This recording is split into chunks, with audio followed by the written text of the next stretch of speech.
World tour. What was that like? What was the reaction internationally to? Yeah, I'm still kind of reeling from this Iron Man 3 World Tour and going to Korea and China and Russia and Germany and France and England, and the fans are really what's driving the success of these movies, and they're really stoked. Did you? I don't know how I was to put it. Did you have like a talking heads moment while you were on the tour? That's like, how did I get here? Sure. Tell me about that. There would be a bunch of times I would like be going to a mall in Seoul, Korea, and there'd just be this massive turnout of people, and I'm just seeing all these faces, and I'm just kind of connecting in this odd way with all these other human beings, where I'm kind of participating in their enjoyment of this spectacle, you know, and of course they take really good care of me, but we're also traveling a lot and kind of doing quick turnarounds and getting ready to do the next thing, and so you could say it's kind of stressful and it's part of the job, but you know, I also got to do stuff I haven't done before. You know, I got to go to Moscow and go to this cool museum, or we got to be in the Forbidden City in China, or I got to wear some lederhosen in Munich and kind of, you know, connect with, you know, my own lineage and aspects of my own DNA and all that. So it's been wild. How do you think that Tony has matured or not matured or changed over time from the very beginning to now? I think Tony has had a very human journey for someone who's part of this Marvel universe. In a way, Stan Lee is just so brilliant because the Iron Man character with Tony helps ground almost everything and everyone else into something. Well, there's someone who could be one of us, you know. So I think that's the way it's important. Seeing him mature is probably the wrong word, but seeing him be able to flex as he goes through all these different challenges and kind of maintain his wit and his integrity in some way. He didn't really have integrity when we first met him, and then he gained it as he used technology to save his own skin.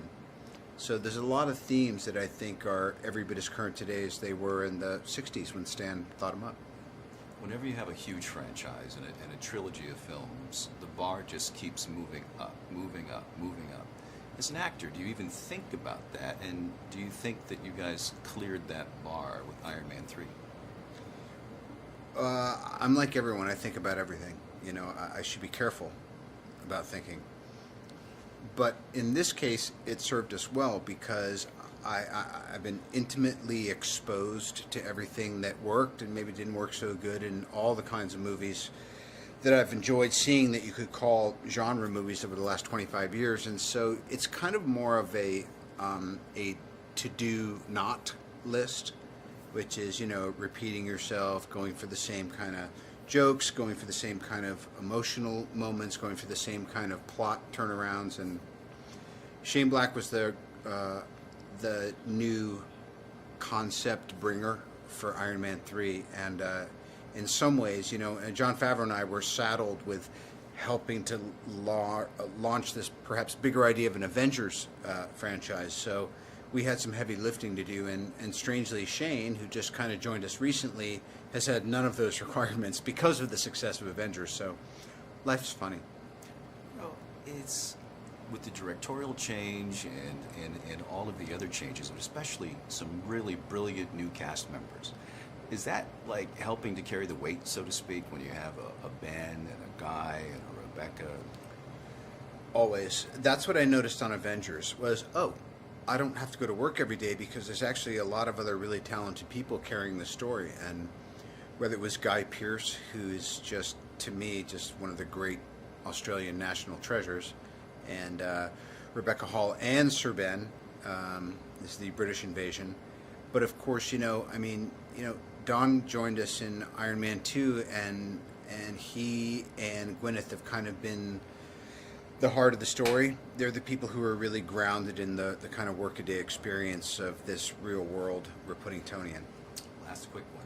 Who's got the better suit, you or the Colonel? His suits are on loan, but he does make them look pretty great. I love you, Don. I love you, Iron Patriot. Thank you, sir. I really did enjoy it.